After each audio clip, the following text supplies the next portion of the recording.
There are n people in the line queuing to buy tickets, where the 0th position is the front of the line, and n-1 is the person at the back.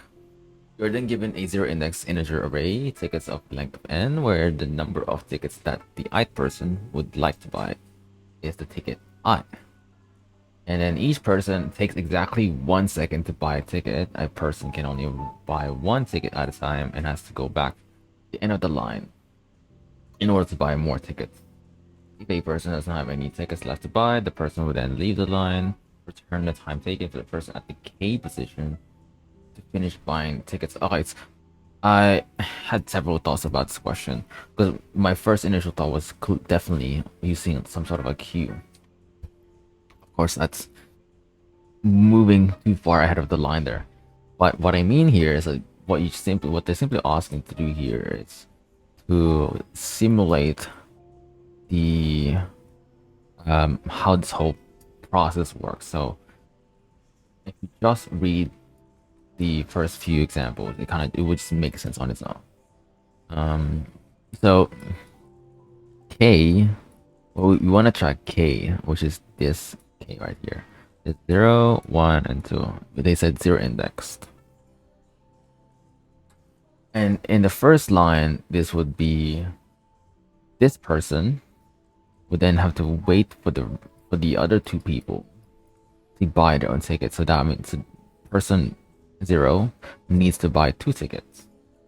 Person 1 needs to buy 3 tickets, and then you have to buy 2 tickets.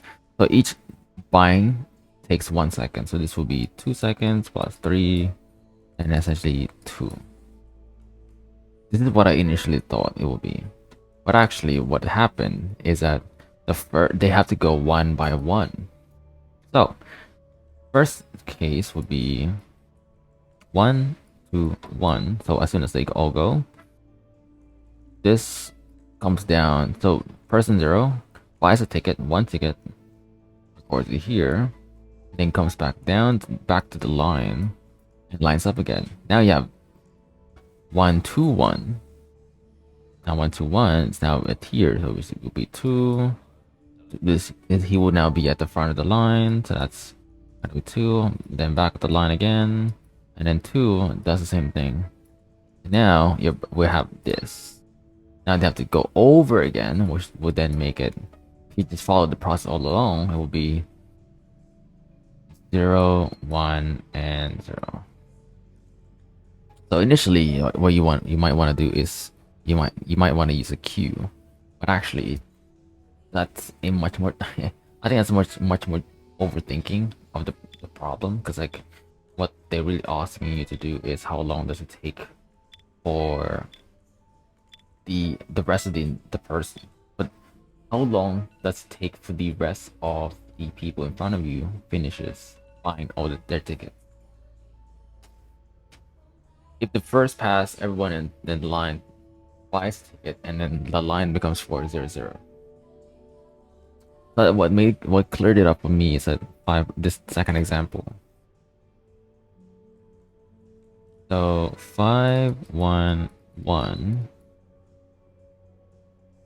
and you have to track the first value.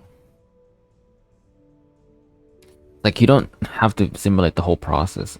You just want to see if you can take away -1 to it and then try over again. So if you're tracking 5, then all you need to do is to keep tracking 5 until 5 becomes 0. Because in this example, this becomes 4, 0, and 0. And then after that, after this phase, all you needed to do is to add 4. So this is 4 seconds, and then basically plus 4. So they had to wait for K to be 0 to end the whole cycle.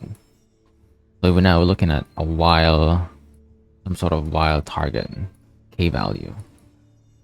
And all you need to do is essentially have a for loop that runs through this, takes away -1 for each I guess for each cycle. So this will be 1, 0, 0, 0, and this will be 4. And then once k becomes 0, then only actually before that, once you run this from start all the way to the end, then you can have a current count value. So,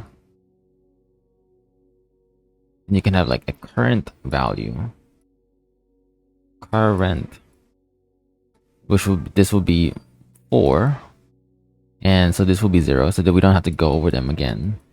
So all we need to do is to visit 4 over and over again until it becomes 0. So 4, 3, so 4, so this will be 4, 3 plus 1, 2 plus 1, so because we're decrementing it by 1, and then 1 plus 1 again, and then 0, and that's where you break the whole thing, and then return the value. That's what like you don't need a queue running from simulating the whole cycle from something like this. This is more complicated actually. Total run 0. So what is our target? Target, it would be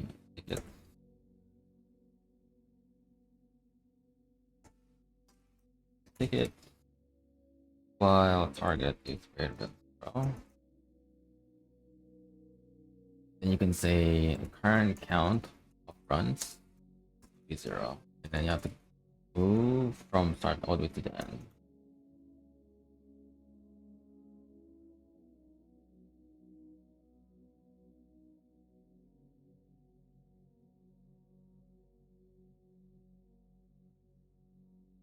If the ticket at I greater than 0,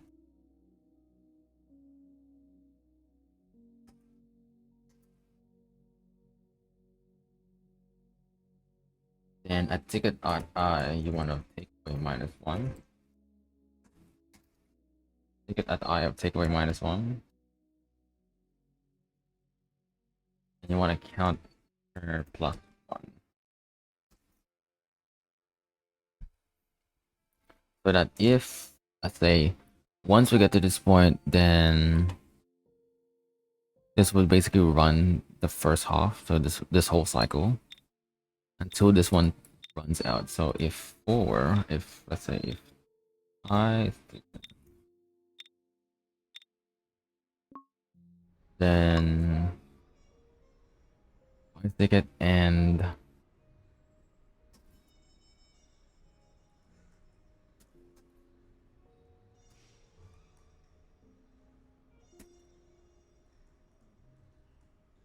no, because you want to, so you want to update the target, right? So this becomes 4, and then becomes 3, and then 2, and then 1, 0. So if I is equals to k, simply want to update the value of the target based on the ticket, and essentially record the total runs. So car plus 1, basically return that value.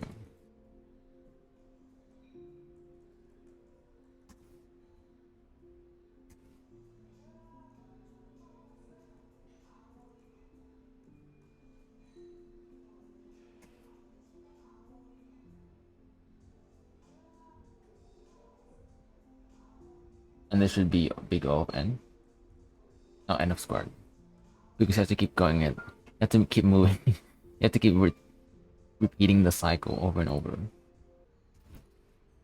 If the target is at 0, if the ticket, that's right, because like if it's already at 0, just break the whole cycle.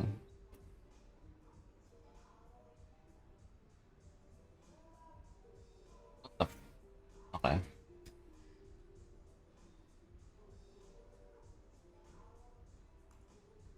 Yeah, that's it.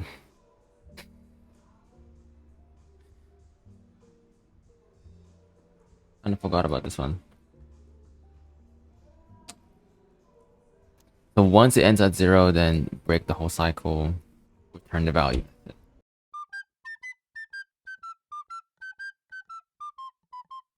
Alright. Let's close this and close these.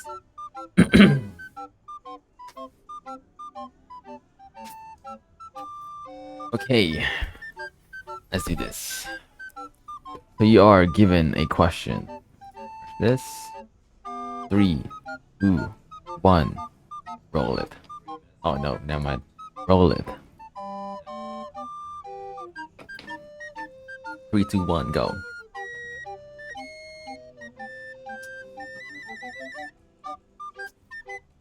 What? The answer's already there, dude. 3, 2, 1, go.